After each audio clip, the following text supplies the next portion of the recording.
많은 백성과 나라와 방언과 임금에게 다시 예언하여야 하리라.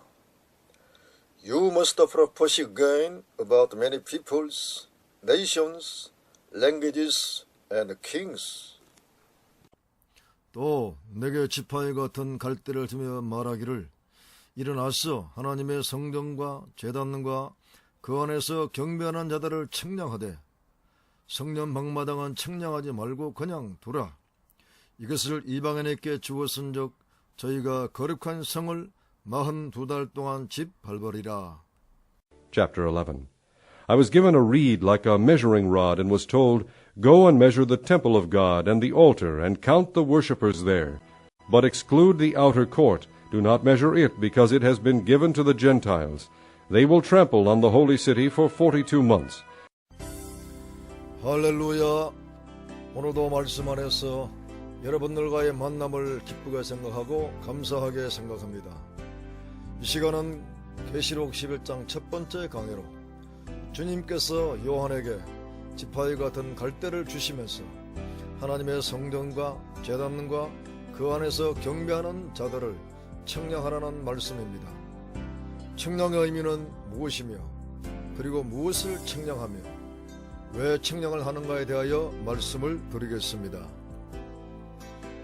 첫째, 책량의 의미에 대하여 말씀을 드립니다.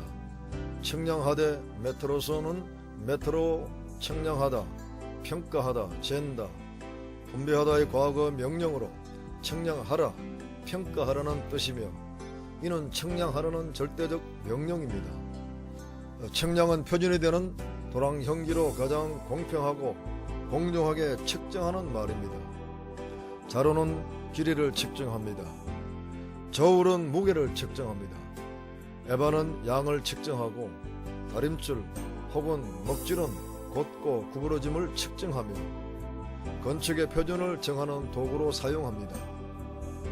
그러면 본문에 책량의 도구로 계시된 지팡이 같은 갈대는 무엇을 의미합니까? 지팡이 브랍도스는 지휘관의 막대기 혹은 왕의 호를 의미하며 갈대 칼라무스는 갈대 지팡이, 책량 막대기, 갈대 붓을 의미합니다.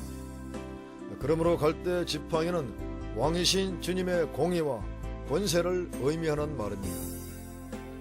이는 성도들의 신앙과 인격과 삶을 가장 공의롭게 판단하는 왕이신 주님의 말씀입니다. 주님의 말씀의 공의와 표준은 그 자체가 왕권을 의미하며 권세를 의미합니다.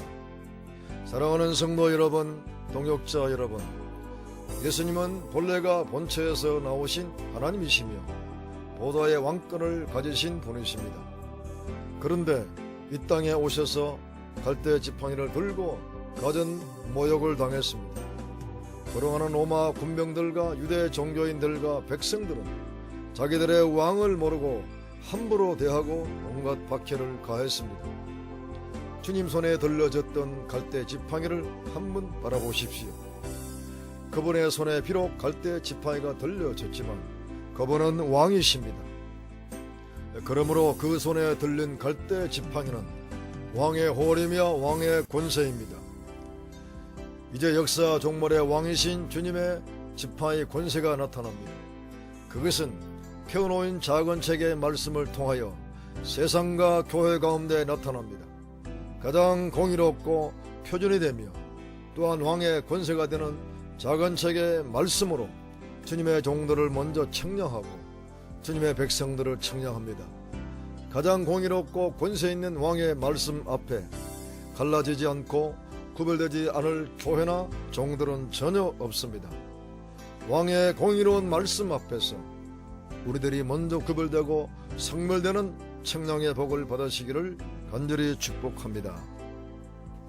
두 번째, 책량받을 자격자에 대하여 말씀을 드립니다.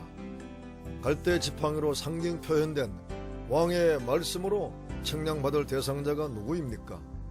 세 종류로 말씀을 했습니다. 책량받을 첫 번째 대상자는 하나님의 성전입니다. 하나님의 성전은 건물을 말합니까? 아니면 인격체를 말합니까? 하나님의 성전에 대한 명확한 해석은 주님이 해 주셨습니다. 고린도전서 3장 16절에 말씀하시기를 너희가 하나님의 성전인 것과 하나님의 성령이 너희 안에 거하시는 것을 알지 못하느냐고 말씀하셨습니다.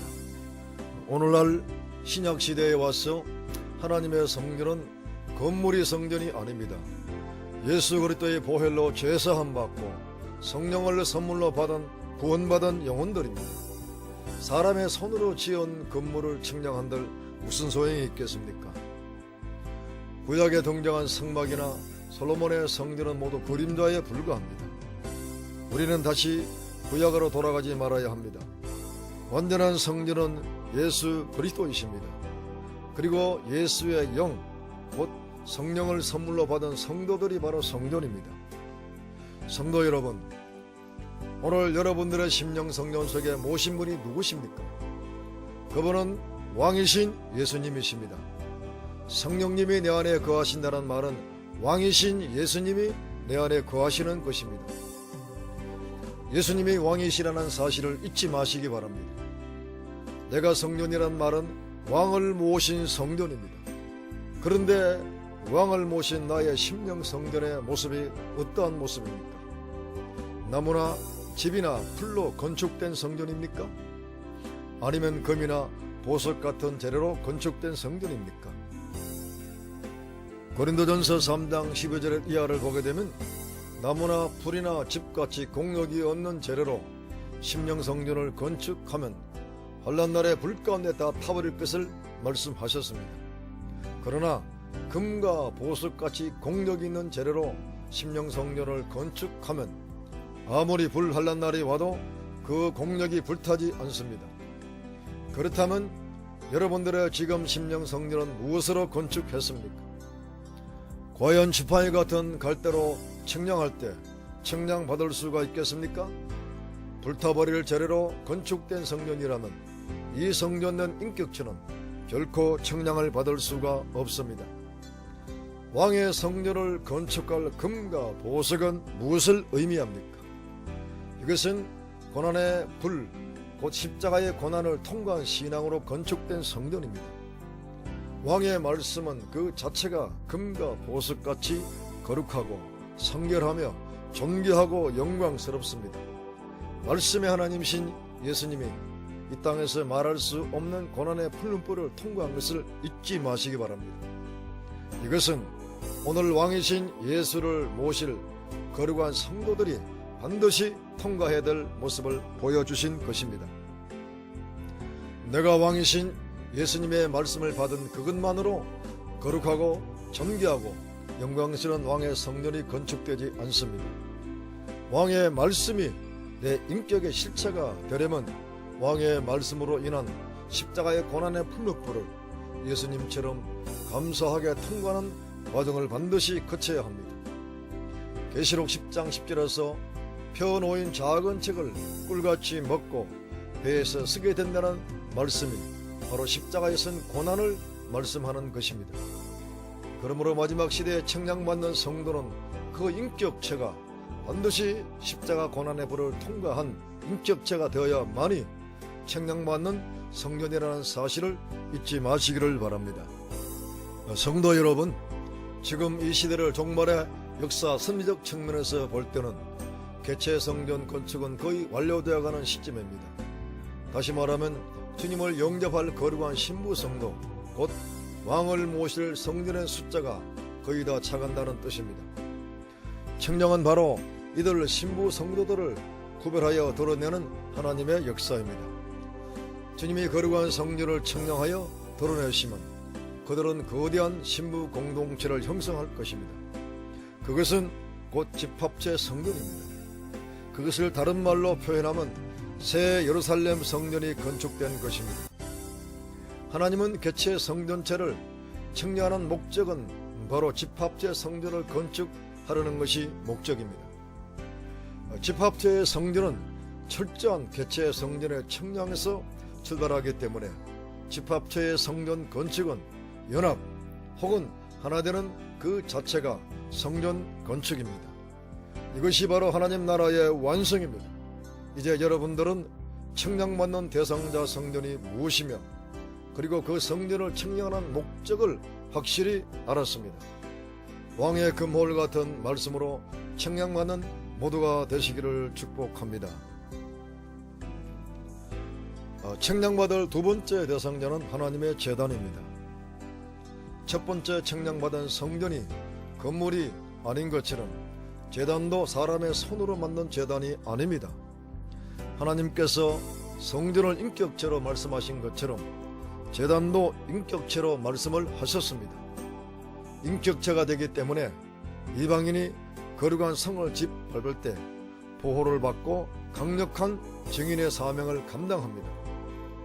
그렇다면 인격체 제단은 누구를 말합니까? 이들은 하나님의 제단에 자신을 순교의 제물로 드린 순교자 동무종들입니다. 제단의 가장 중요한 특징은 그 단위의 제물을 올리는 것입니다. 예수님은 자신을 십자가 제단에 어린 양의 제물로 드렸습니다. 그리고 순교자들도 주님이 가신 그 삶을 본받아 자신들을 순교의 제물로 주님의 단에 바쳤습니다. 청량받는 제단도 순교자처럼 자신을 하나님의 거룩한 제단의 제물로 드리는 종들입니다.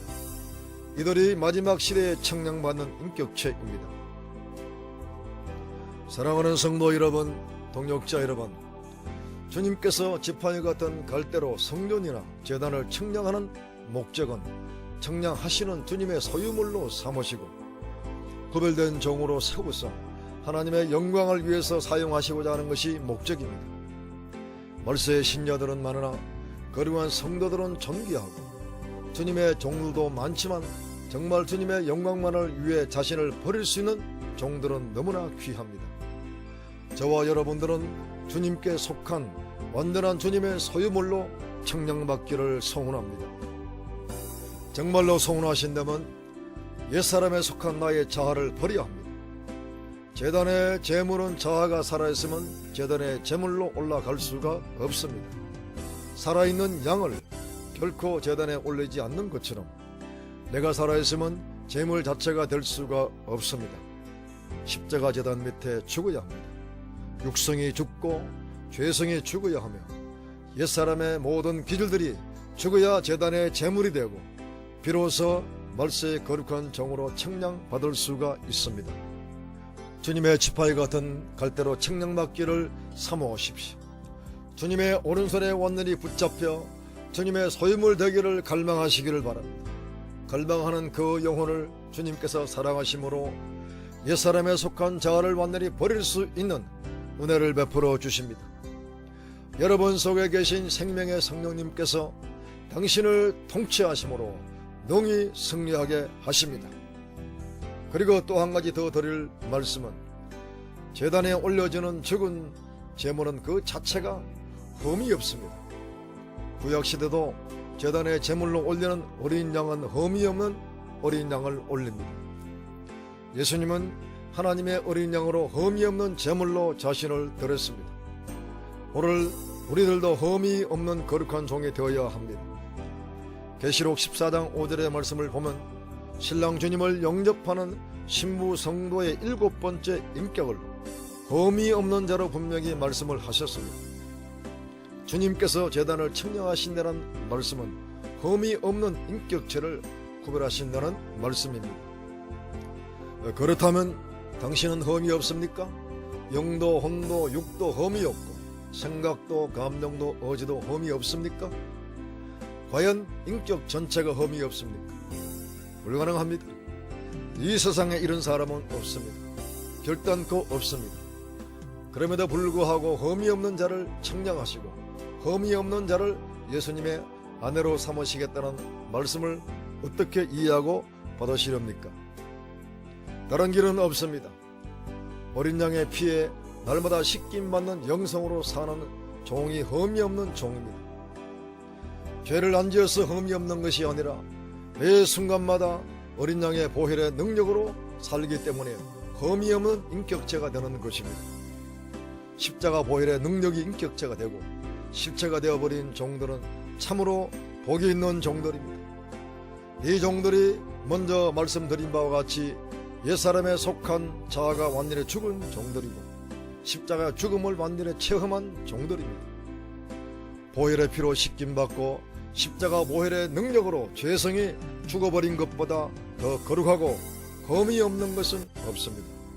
이 자체가 청량받은 종의 모습입니다. 아멘. 할렐루야.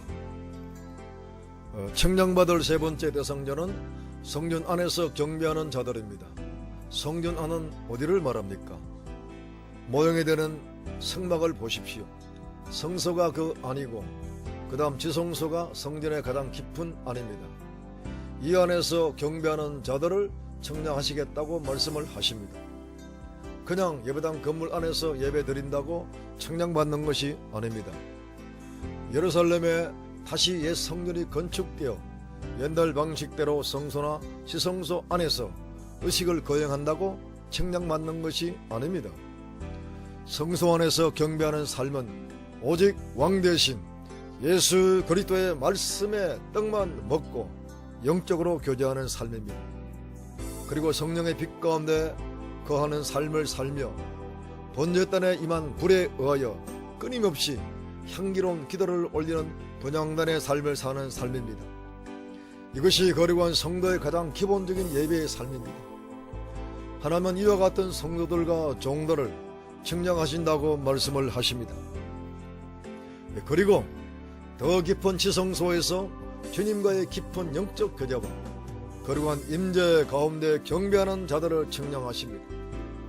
우리들은 성소에서 더 깊은 지성소로 나아가야 합니다. 그곳은 주님의 보좌입니다. 왕의 생명의 법 안에서 혹은 새 율법 안에서 임재의 삶을 사는 곳입니다. 이것은 바울이 그토록 사모했던 부활의 군동 안에서의 임재의 삶을 사는 곳입니다. 이것은 피 아래서 자신이 완전히 죽었기 때문입니다. 그리고 하나님의 깊은 속에 있는 7인 봉수의 말씀을 혹은 펴놓인 작은 책의 말씀을 완전히 먹음으로 임재를 누리는 삶입니다. 이 모든 것은 오직 속죄소 아래서, 즉 피 아래서 이루어지는 역사입니다. 동역자 여러분, 당신의 영혼은 그리스도의 보혈 아래에 있습니까? 보혈의 은총 속에서 주님과의 깊은 임재를 지금부터 누리시기를 축복합니다. 반드시 왕의 갈대 지파의 같은 말씀으로 청량을 받을 것입니다. 마지막 세 번째로 왕이신 주님께서 왕의 말씀으로 청량하는 목적이 무엇일까요? 그것은 계시록 11장 3절이 답을 주고 있습니다. 청량받을 종들을 하나님의 증인 삼아 1260일 동안 예언을 증거하게 한 목적입니다. 예수님께서 이 땅에 오시어서 12제자를 택하시고 그들을 양육하여 예수 그리스도를 증거하는 증인을 삼았듯이 주님이 재림하실 때는 청량받은 두 증인을 통하여 마지막 복음을 증거하게 하십니다. 청량받은 이들 두 증인은 계시록 7장 3절과 14장 1절에 등장하는 14만 4천과 같은 종들로서 주님과 함께 시온산에 강림하는 주님의 신부들입니다. 이들은 재림의 길을 예비하는 종들로서 마지막 대추수 사역을 감당합니다. 이들 증인들을 통하여 구원받는 무리가 얼마나 많은지 계시록 7장 9절을 보면 능히 그 수를 셀 수 없는 큰 무리라고 말씀을 하셨습니다. 사랑하는 성도 여러분, 동역자 여러분, 여러분 자신들이 이 말씀을 통하여 주님께 청량받는 거룩한 성전과 제단과 그 안에 경배하는 성도의 신앙으로 준비되시기를 축복합니다. 그리고 청량받은 종으로서 나를 청량하신 주님의 목적대로 주님의 길을 예비하고 전 세계에 구원받을 백성들을 추수하는 마지막 사명을 다 감당하시기를 주님의 이름으로 축복합니다. 아멘. 할렐루야.